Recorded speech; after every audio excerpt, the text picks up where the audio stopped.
The December wind cut sharply through the city, rattling Christmas lights that dangled from lampposts and storefronts. Sarah Mitchell pulled her worn coat tighter around her frame. Though it did little to fight the cold, her cheeks were red, her hands chapped, but she kept her chin lifted with the kind of quiet strength that life's blows hadn't managed to crush. Beside her, Max shuffled along, his small fingers wrapped tightly around his Nintendo Switch, the one thing he had clung to after his father's death. It was more than a toy, it was memory, it was comfort, it was the last piece of David that remained in his small world. Sarah stopped near the towering glass entrance of Westfield Mall, her heart pounding in her chest. The flow of wealthy shoppers streamed around them, bags brimming with gifts. Laughter spilled from inside the building, but it seemed to belong to another universe, one where she and Max had no place. Still, she drew a breath and crouched down to his level. "Are you sure about this, honey?" she asked softly, her voice trembling despite her effort to sound calm. Max looked up at her, his big eyes far older than his 10 years should have allowed. "It's okay, Mom," he said bravely. "We need the money. We need to pay rent." He held the switch out, his knuckles white with the effort of letting go. Sarah swallowed hard, blinking back tears. No child should ever have to choose between a roof and their treasures, yet here they stood. She turned toward a passing businessman in a sleek coat, her voice tentative but firm. "Excuse me, sir, would you be interested in buying a barely used Nintendo Switch? It's in perfect condition." The man barely slowed his stride. "No cash," he muttered, disappearing into the crowd. One rejection turned into 10, then 20. Each dismissal sliced at Sarah's dignity, but she forced herself to keep asking. Each time Max stood quietly at her side, squeezing the device tighter, his small body stiff with fear and pride all mixed together. After an hour of cold shoulders, Sarah's knees ached, her resolve frayed. She considered retreating, whispering to Max that they would try again tomorrow. But she saw his brave little face tilted up toward her. She couldn't fail him. That was when she felt a presence. She turned and saw a man standing just a few feet away, watching them, tall, impeccably dressed in a tailored suit, his dark coat falling elegantly around him. His steel-gray eyes were sharp, unreadable, and yet something in them made her pulse quicken. He spoke at last, his voice deep and commanding, cutting through the winter air. "How much?" Sarah straightened her shoulders. 300, she said quickly. It was more than she expected, but desperation had taught her to aim high. The man stepped forward, his eyes flicking from Sarah to Max's trembling hands. "And why are you selling it?" The question startled her. No one had asked that. They had asked about price, condition, battery life, not about reasons. Sarah's jaw tightened. "That's personal," she said firmly for the first time. His expression softened, almost imperceptibly. He reached into his wallet and pulled out a thick fold of bills. "Will 500 be sufficient?" Max gasped, his eyes wide. Sarah felt dizzy. That's too much." "I disagree." His tone left no room for argument. He extended the money with the same authority that likely closed million-dollar deals. With shaking fingers, Sarah took it. Max's lip trembled as he handed over the console. The man received it carefully, as though he understood its weight beyond plastic and circuitry. "Thank you," he said, his gaze locking onto Sarah's, steady and unnerving. Then, almost as an afterthought, he added, "Jackson Hayes." He drew a business card from his pocket, pressing it into her palm. "Call this number tomorrow morning. I may have a proposition for you." Before she could answer, he slid the console into his coat pocket and strode away. Swallowed by the tide of shoppers, Sarah looked down at the card in her hand. The embossed letters gleamed under the mall's golden lights. Jackson Hayes, CEO. Hayes Innovations. Her breath caught. She whispered to Max, "I don't know, sweetheart, but I think our luck might just be changing." Far across the city, Jackson Hayes stepped through the marble entryway of his mansion, the Switch still in his pocket, the echo of his son's voices rang down from the staircase, chaotic, defiant, a constant reminder of what he couldn't control. Ethan and Noah, identical in face but different in spirit, were already plotting their next rebellion. Another nanny gone, another storm. He couldn't calm. Jackson closed his eyes, pressing a hand to the console in his pocket. The widow's quiet dignity, the boy's reluctant sacrifice, they had unsettled him. For years he had hidden behind work, behind his grief for Emma, behind the walls of his fortune.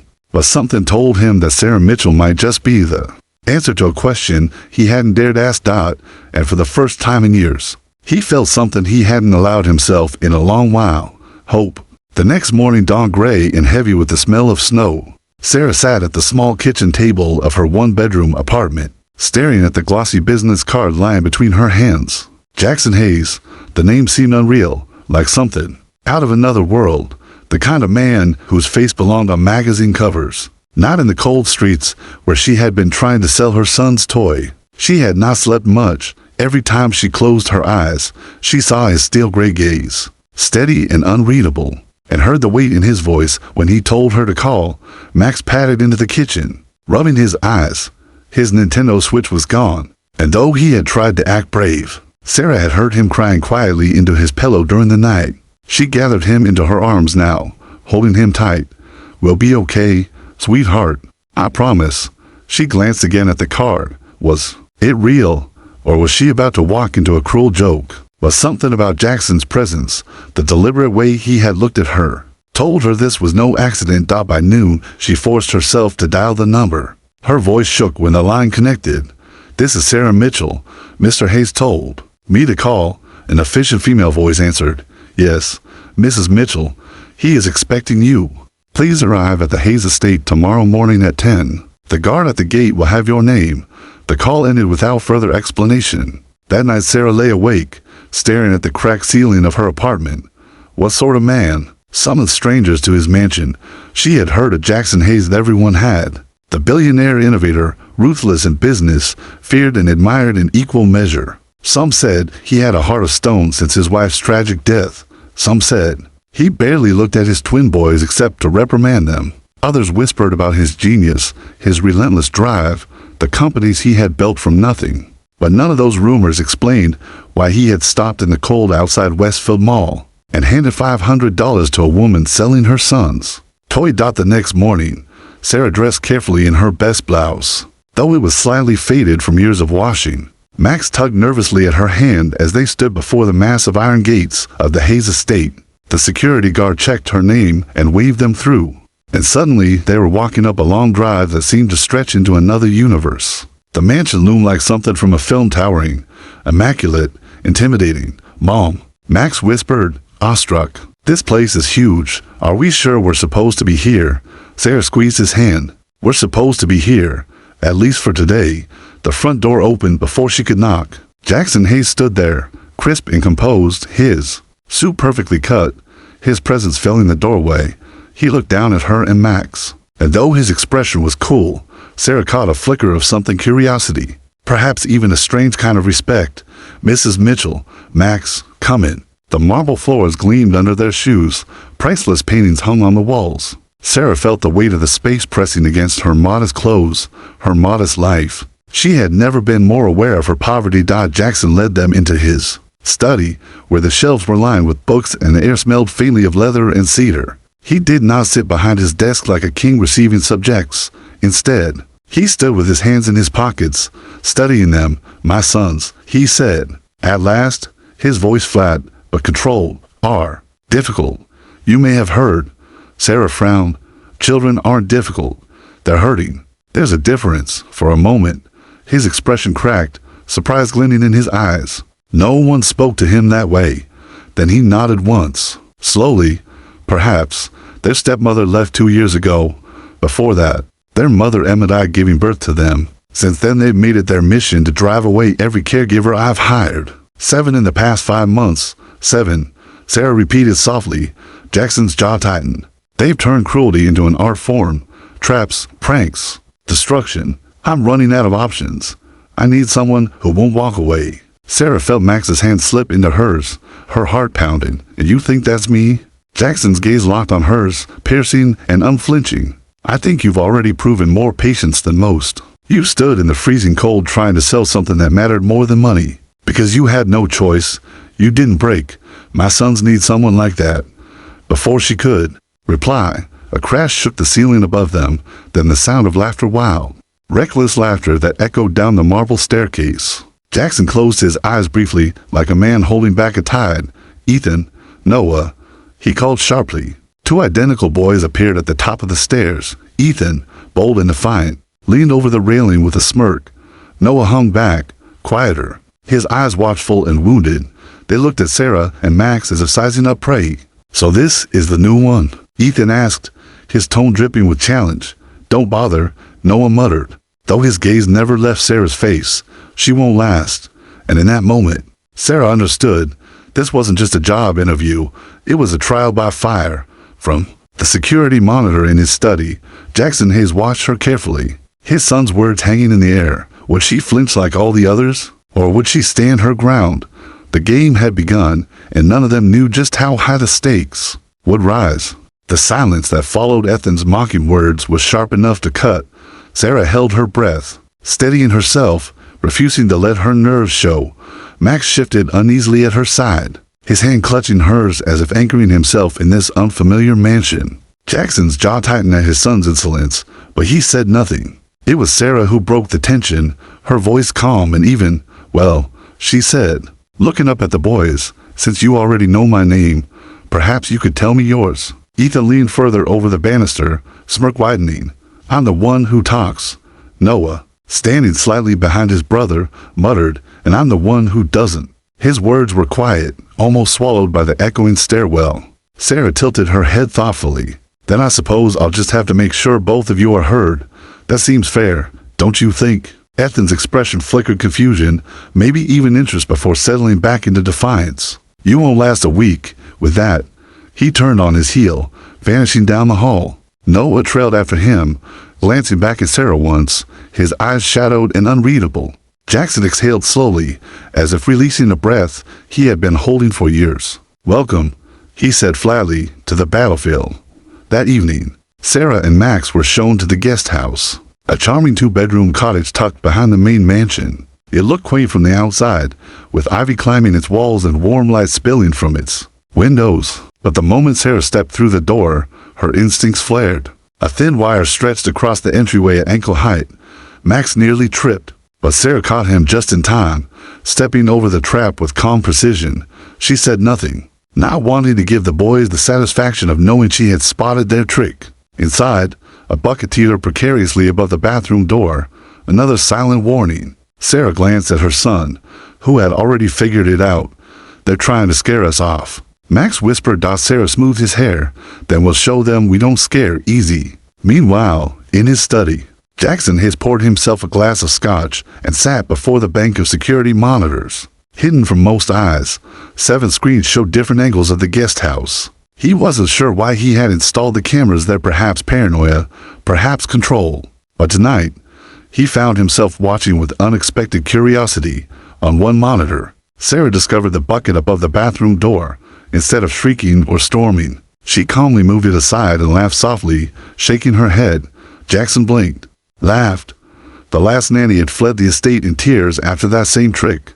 On another screen, he saw Max examining the furniture, opening drawers, checking under rugs like a boy trained in survival. Sarah guided him gently, her voice low and steady, not angry, not defeated. "Remember, Max," she said, her words picked up faintly by the microphones. "People act out when they're hurting. These boys are testing us, not hating us. There's a difference." Jackson froze, the glass halfway to his lips. No therapist, no teacher, no caretaker had ever phrased it that way. Testing, not hating. Morning came with another trial. Sarah entered the grand kitchen of the mansion to find it spotless and gleaming, though her instincts told her it wouldn't stay that way. She tied on an apron and began preparing breakfast blueberry pancakes, a childhood favorite of Max's. Sure enough, footsteps thundered down the stairs. Ethan appeared first, his grin wolfish, Noah trailing silently behind. They sat at the counter, watching her with narrowed eyes, waiting for her to fall into whatever trap they had set. Ethan reached for the syrup bottle and smirked as he poured it generously over his pancake. His satisfaction faltered when, instead of the sugary sweetness he expected, his face twisted at the taste of salt. He slammed the fork down. "You switched the jars," he accused, glaring. Sarah looked at him with mild amusement. "Did I? Or did you?" She tapped the countertop near the sugar bowl, which had clearly been tampered with. "It seems someone was planning a prank. You didn't think I'd check before using it?" Noah's lips twitched the faintest shadow of a smile while Ethan scowled. Instead of scolding, Sarah leaned forward, But you know, salt and sugar isn't all that different from life. Sometimes what you expect to be sweet turns out bitter. The trick is what you do with it afterward. She calmly replaced their pancakes with fresh ones. Ethan's eyes flickered uncertainly. Thrown off by her refusal to engage in anger from his study, Jackson leaned forward in his chair. Stunned, no yelling, no frustration, just patience. The woman was rewriting rules he thought were carved in stone. Later that day, another trap waited, a water balloon rigged above the laundry room door. Sarah spotted it and, rather than removing it, called the boys over. Let's see what happens when water fills a balloon and then bursts, she said brightly, stepping inside and letting the balloon splash over her. She laughed as the cold water drenched her hair and clothes. See, science in action. That's called water displacement. Max giggled. Noah's eyes widened, caught between shock and curiosity. Ethan, though trying to keep up his mask of defiance, bit his lip to hide a smile. Jackson, watching, felt a knot in his chest loosen just a little. For months, his house had been filled with shouting, breaking, slamming doors. Now, for the first time in years, there was laughter echoing in those walls, even if faint and fragile. He set his glass down, staring at the screen, his heart unsteady. Something about this woman was different. She wasn't just surviving his sons. She was reaching them. And for Jackson Hayes, that was more terrifying and more hopeful than anything he had seen in a long time. Snow had begun to fall in slow, lazy flakes over the sprawling Hayes estate, blanketing the grounds in white. Inside the mansion, however, warmth had begun to creep back into corners that had long been filled with silence and shadows. Sarah's laughter rang in the kitchen as she taught Max and the twins how to flip pancakes. Without making them stick, Ethan still smirked and rolled his eyes, pretending not to care. But his hand darted quickly to catch a pancake that nearly slid off the pan, his grin betraying him. Noah, quieter as always, leaned closer to the stove. Fascinated by the bubbling butter. It had been nearly 2 weeks since Sarah and Max arrived, and already the atmosphere of the mansion had changed. Where once there had been shouting and slammed doors, now there was cautious curiosity, the beginnings of trust. Even Jackson had noticed. He had begun coming home earlier, sometimes in time for dinner, sometimes in time to hear his sons retell the stories Sarah had made out of their pranks, shaping their defiance into lessons instead of punishments. But even in these fragile new beginnings, shadows lingered. One evening, Sarah found Noah alone in the music room. The grand piano gleamed beneath the dim light, its ivory keys untouched. He sat stiffly on the bench, his small hands hovering above the keys without pressing them. You play? Sarah asked softly. Noah startled, his shoulders jerking, but he didn't leave. He shook his head. I tried. She said I was too slow. Who said? Noah's jaw tightened. Victoria. His voice turned bitter. She said she'd teach us piano, but she didn't really want to. She got bored. She got bored with us. Sarah's heart ached at the quiet pain in his tone. She sat down beside him, her presence steady. You know, she said gently, music isn't about being fast or perfect. My husband Max's dad used to play guitar. He wasn't great, but he sang silly songs with Max, and that was enough. Music is about feeling. She pressed one note, then another, a simple melody. You try. Noah hesitated, then touched a key. The sound was soft, unsure. He pressed another, and another, slowly building a halting pattern. His face was intent, his eyes filled with something Sarah hadn't seen before, hope. But just as his fingers found rhythm, the front door of the mansion slammed open. Jackson, returning earlier than expected, froze in the hallway. He had intended to head straight to his study, but the faint strains of piano drew him to the music room. He stopped at the doorway, his breath catching. There was his son, the quiet boy who hadn't spoken of his mother in years, sitting at the piano with Sarah beside him, playing and Noah was talking. She promised she'd stay forever. She lied. His voice cracked, and his hand slammed down on the keys, producing a harsh, broken sound. She left us, just like Mom did. Sarah didn't flinch. She laid a hand gently over his. No, your mother didn't leave you. She gave everything so you could live. That's not abandonment. That's the deepest kind of love. And as for Victoria, Sarah's eyes softened. Her leaving was her loss, not yours. You didn't deserve that, but it doesn't mean everyone leaves. Noah looked up at her, tears spilling down his cheeks. Then why does it feel like it? Because the people who should have explained it never did. Sarah whispered. But you're not alone anymore. Not while I'm here. Not while your father is here. We're not going anywhere. Behind the doorway, Jackson's chest tightened. The words dug into wounds he had long buried. He had never told his boys about Emma. Not really. He had locked that pain away, convinced silence would protect them. But all it had done was leave them hollow. Watching Sarah now, he realized she was giving them what he had been too afraid to offer, truth. He stepped back before she could notice him, his heart pounding, for the first time in years. He wondered if healing was possible not just for his sons, but for himself. The next day, laughter echoed through the dining room. The boys had insisted Sarah tell one of her mom stories during dinner, and even Ethan was leaning in, his fork abandoned, eyes bright. Jackson watched from the head of the table, silent, but for once not distant. He saw the way his sons leaned toward her, the way Max smiled like he belonged, and something inside him shifted. But then the doorbell rang. The butler answered, and a voice floated through the hall, smooth and coldly familiar. "Where are my darling boys?" The twins froze. Noah's fork clattered to his plate. Ethan's eyes widened with something dangerously close to fear.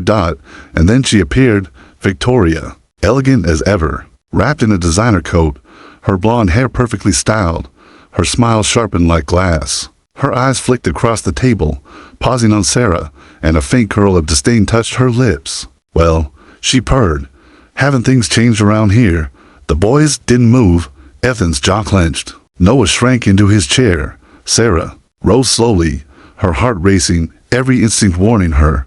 She moved slightly in front of the twins, protective without thinking. Jackson stood, his voice low and hard. "Victoria, what are you doing here?" Her smile didn't falter. "I came to see my boys." "They're not your boys," Jackson snapped. "Not anymore." Victoria's eyes glinted. "We'll see about that." The warmth that had been slowly growing inside the mansion evaporated in an instant, replaced by a chill sharper than the winter storm outside. And for Sarah, it was clear the real battle had just begun. The next few days at the Hayes estate felt as if the air itself had turned heavier. Even the laughter that had begun to weave its way through the mansion seemed muted, smothered by the shadow of Victoria's sudden return. Sarah could feel the tension thrumming through the walls like an invisible current. Ethan's jokes were sharper, edged with a fear he tried to mask. Noah clung to silence again, retreated into himself, and Max, though he said nothing, kept close to Sarah's side, watching her with wide eyes as if waiting for her to promise everything would be all right.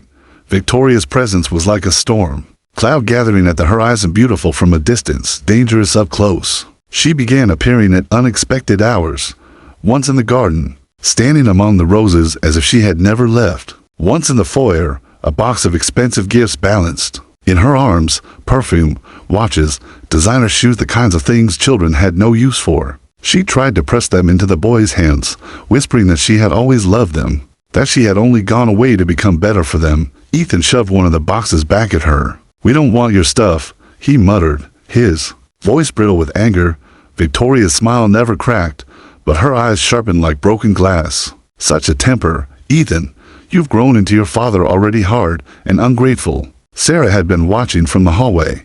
Her instinct screamed at her to step in, and she did, moving smoothly between Victoria and the boys. "I think it's time for you to leave," she said quietly, but her tone was firm, unyielding. Victoria's gaze raked over her, slow and deliberate. "And who exactly are you?" she asked with a cutting laugh. "The new help, the replacement." "I'm here because the boys need stability," Sarah replied evenly. "Something they've never had from you." For the first time, Victoria's mask slipped. If only for a second, the smile vanished, her eyes glinting with malice. "Enjoy your little role while it lasts," she whispered, "but don't fool yourself into thinking you belong." She left then, the slam of the front door echoing like a warning shot. That night, Sarah sat with the twins in their shared room. Ethan was wound tight, pacing near the window. Noah sat on the bed, staring at his hands. "She's going to try to take us," Ethan blurted. His voice was high, strained, almost panicked. "She always gets what she wants. Dad never says no to her." Sarah knelt in front of him, catching his restless hands. "Ethan, look at me." His dark eyes flicked to hers, burning with fear. "Your father isn't the same man he was when she left, and I'm not going anywhere. You hear me? Not anywhere." For the first time, Ethan's bravado cracked. His lower lip trembled. He collapsed onto the bed beside his brother, pulling the blanket over his head. Sarah tucked them both in, smoothing their hair until their breathing evened. But her own heart stayed restless long into the night. She wasn't wrong to be unsettled. 2 days later, Sarah took Max, Ethan, and Noah to the neighborhood park. She thought the fresh air might clear their anxiety. The laughter on the swings might ease their fear. For a while, it worked. Ethan and Max chased each other through the snow-dusted grass, while Noah sat with Sarah on the bench, his face softening as he watched his brother shout triumphantly from the slide. Then a voice cut through the crisp air. Noah, Ethan, Victoria Dachi approached across the field in a tailored coat and leather boots. A polished smile stretched to wide. Behind her stood a man Sarah didn't recognize, his hands shoved deep in his pockets, his gaze darting nervously. The boys froze. Ethan stiffened, Max stepped closer to Sarah, and Noah's small body tensed. Victoria crouched a few feet away, arms outstretched. "Sweethearts, it's me. I brought something special for you. It's in the car." Noah shook his head. "We don't want it." Her smile thinned. "Of course you do. Come with me and you'll see." When the boys didn't move, she reached out suddenly, her fingers closing around Noah's arm. He yelped, struggling to pull away. Ethan shouted, running forward. Max cried out, "Mom!" Sarah was already moving, the protective fire inside. Her roared to life. She sprinted across the grass, her coat whipping in the wind. "Let him go." Her voice cracked through the air like a whip. Victoria's grip tightened. "I'm their mother," she hissed. "You're nothing." But Noah's desperate voice tore through her rage. "Mom, help." And he wasn't calling to Victoria. He was calling to Sarah. Sarah reached them and yanked Noah free, shoving him behind her. Victoria's eyes blazed. In her fury, she lunged again, but Sarah stood her ground, her arm out like a barrier. "Not another step," Sarah said coldly. "Not ever again." The stranger in the car revved the engine nervously, as if realizing the scene had spiraled beyond control. Tires screeched against the icy pavement, the vehicle lurching forward before speeding off, abandoning Victoria where she stood. At that exact moment, another car screeched to a halt at the edge of the park. Jackson Hayes emerged, his coat flaring behind him, his face thunderous. His sons rushed to him, their voices trembling with relief and fear. "Dad," Ethan shouted. She tried to take Noah. Jackson's gaze snapped to Victoria, his jaw tight with fury, his hands clenched. But his eyes moved quickly to Sarah standing tall, hair wind-blown, cheeks flushed, Noah clinging to her hand. For a heartbeat, everything froze. Jackson realized in that instant what his cameras, his money, his walls had never given him, protection that came not from fear, but from love. Sarah had risked everything without hesitation, and his sons had chosen her. Even Noah, quiet, guarded Noah, looked up at Sarah with wide, tear-streaked eyes and whispered the word that shattered every barrier in Jackson's heart. "Mom." Victoria stumbled backward, her perfect mask breaking, her voice shrill with fury. "This isn't over," she spat. "You can't erase me." But as Jackson drew his sons and Max close, his gaze locked with Sarah's, he knew the truth. Victoria had already lost. The days after the park incident were filled with attention, so thick it seemed to cling to every corner of the Hayes estate. Security guards now patrolled the gates and grounds, and Jackson's attorney filed emergency papers with the court. Outwardly, everything appeared under control, but inside the mansion, unease brewed. Ethan had taken to sleeping with the light on, his bravado dimmed. Noah no longer wanted to be alone, clinging to Sarah's presence at every turn. Max, though brave for his age, kept a protective closeness to the twins. As if his small body could shield them, Jackson tried to reassure them. But the storm inside his sons had a rhythm he didn't know how to calm. He worked late into the nights, meeting lawyers, arguing with detectives, building walls of legal protection around his boys. Yet every time he walked through the front door, he found Sarah already there, sitting at their bedsides, telling stories, smoothing blankets, or simply holding their hands until they drifted into uneasy sleep. He could not remember the last time his house had known that kind of steadiness, but shadows don't disappear easily. And Victoria wasn't finished. It was a Tuesday evening when Sarah found her waiting. Sarah had just returned from grocery shopping with Max, when she spotted a slim figure leaning casually against a black car parked down the street. From the gates, Victoria's posture was perfect, her smile sharp as a blade. She called out sweetly. As Sarah passed, her voice like honey hiding poison, Sarah, dear, do you really think you belong here?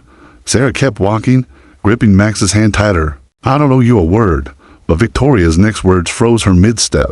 Ask Jackson what really happened the night Emma died. Ask him what he felt when he first saw those boys. Sarah turned sharply. Victoria's eyes glittered in triumph. He didn't want them, she whispered. He blamed them for Emma's death. He couldn't even look at them for days. Do you think they would call him father if they knew? Do you think they'd look at you as mother if they knew you were helping hide that truth? Sarah's chest tightened. She wanted to dismiss the cruelty, but there was something in Victoria's tone too precise to rehearse that struck deep. She forced herself to walk on, but her hand shook as she unlocked the guest house door. That night, Jackson found her in the kitchen, quietly slicing vegetables for dinner. He noticed the tremor in her hands, the shadow in her eyes. What's wrong? He asked. Sarah hesitated. Then, deciding honesty was better than secrecy, she set down the knife. Victoria spoke to me today. Every muscle in Jackson's body tensed. What did she say?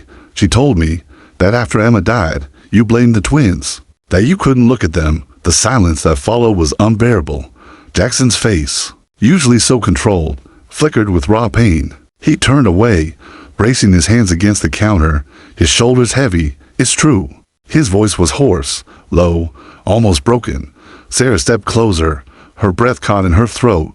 Jackson, I was there, in the hospital, he said, forcing the words out. They handed me the screaming babies, red-faced, helpless, and Emma was gone. I couldn't see them without seeing the price I had paid.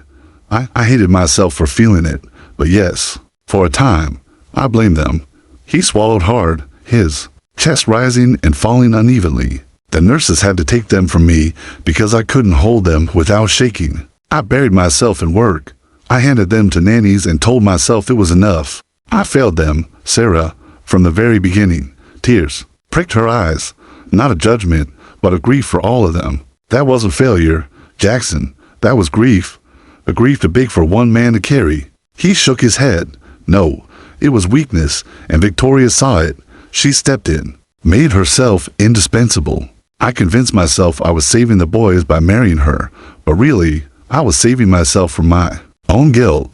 And when she left, he trailed off, his voice raw with self-loathing. When she left, I realized I had wasted years avoiding my own sons. Sarah's voice softened. And yet, here you are now. You're fighting for them. You're trying. That's what they need, not a perfect father, but one who refuses to give up.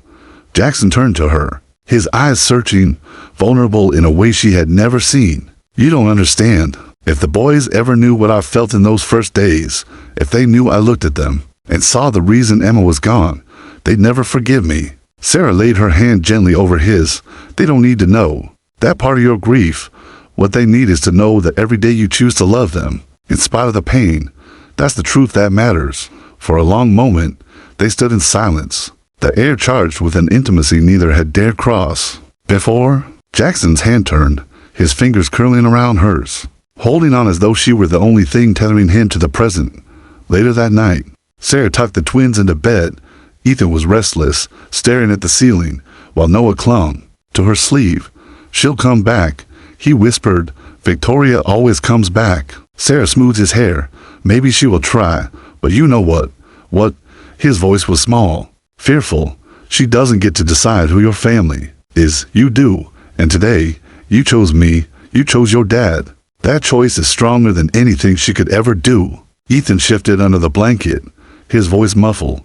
Then promise us you won't leave. Promise you'll stay, even if Dad gets scared again. Sarah's throat tightened. She glanced at the doorway where Jackson stood, watching, guilt-etched in every line of his face. Slowly, she leaned down and whispered into Ethan's ear. I don't make promises I can't keep, but this I can promise. I'm not going anywhere. When she rose, Jackson's eyes locked with hers. There was no mask, no CEO, no cold steel, just a man stripped bare, silently begging her to believe he could be better. And for the first time since she had stepped through the gates of Hayes Estate, Sarah realized something. The real danger wasn't Victoria clawing her way back into their lives. The real danger was whether Jackson Hayes could forgive himself enough to let love back. Snow melted into spring, and with it the Hayes Estate seemed to shed some of its heaviness. The security gates still hummed with activity, lawyers still kept Victoria at bay. But inside the mansion, something had shifted. The walls that once echoed with shouting now hummed with quiet laughter. The kitchen, once a sterile place of hurried meals, now smelled of pancakes on Sunday mornings and late-night cocoa when nightmares lingered along. Sarah often caught Jackson watching the children when he thought no one noticed his eyes. Softer, almost disbelieving, as if he were seeing his sons for the first time. Yet beneath the warmth, an unspoken tension remained. Sarah had turned down the teaching position, a choice that startled even her, but one she couldn't regret. Still, a part of her wondered, was she here as an employee, or as something more? The boys had begun calling her mom in unguarded moments, their voices cracking with both hope and fear. Max, bolder than the twins, had asked her one night if this was forever. She had smiled through the sting of tears and told him it felt like it, but deep down, she knew words alone weren't enough. Forever needed roots. One evening, Sarah returned from putting the boys to bed and found Jackson waiting in his study. He stood near the fire, his silhouette framed by the flames, a small object in his hand. When she stepped closer, her breath caught. It was Max's Nintendo Switch, the one she had sold months ago in desperation, the one that had set all of this into motion. But it looked different, its cracks repaired, its casing restored. "I had it fixed," Jackson said quietly, placing it on the desk between them. "Not because Max needs it to play, he's already outgrown it in some ways, but because it started this, because it reminded me of the moment I saw you." Sarah's hand trembled as she brushed the console with her fingertips. "You kept it. I kept it," he said firmly. Then, after a pause, his voice dropped lower. "I've also kept something else, a choice I've been too afraid to make." He reached into the drawer and pulled out a folder. Inside were legal papers, stamped, official. Sarah's eyes widened as she scanned the words. "Adoption." Her voice caught. Jackson, his gaze was steady, though his hands betrayed a tremor. "I've already filed for guardianship of Max, and for joint guardianship of Ethan and Noah with you. I don't want this to be temporary, Sarah.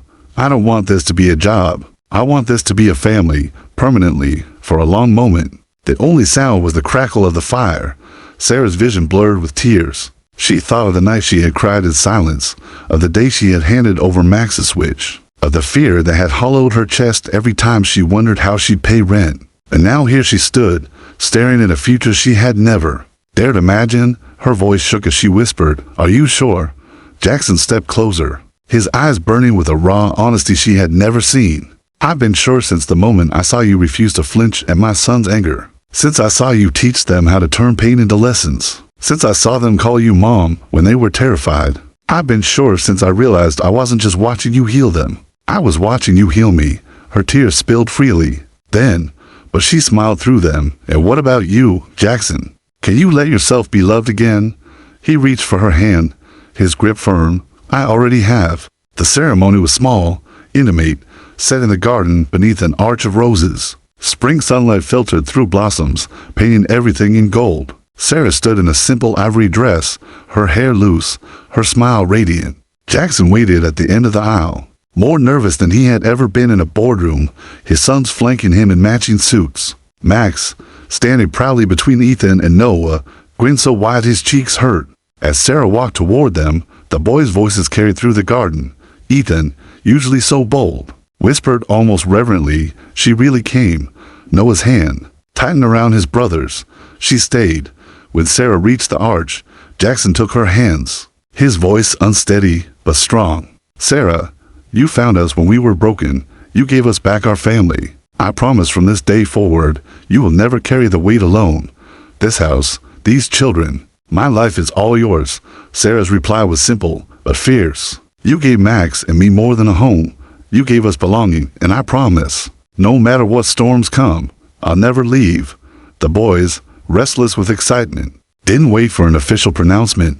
They rushed forward, wrapping their arms around both Sarah and Jackson, laughter breaking the solemn moment into something brighter, fuller, more real. In that instant, it was clear. This wasn't a story of a CEO rescuing a single mother, nor of a nanny calming unruly twins. It was the story of 5 broken hearts choosing each other, building a family not from blood alone, but from courage and love. Later, as the sun dipped low and the garden glowed with lantern light, Jackson led Sarah to a small table tucked beneath the arch. Inside a glass case sat Max's Nintendo Switch, gleaming under the lights. Our beginning. Jackson said softly, a reminder that even desperation can turn into destiny. Sarah touched the case, her eyes shining. And our forever. Behind them, the boys' laughter echoed across the lawn, pure and unguarded. Ethan and Max chased each other through the grass, while Noah sat contentedly watching, his face finally free of shadows. Jackson wrapped an arm around Sarah's waist, pulling her close for the first time in years. His heart was light.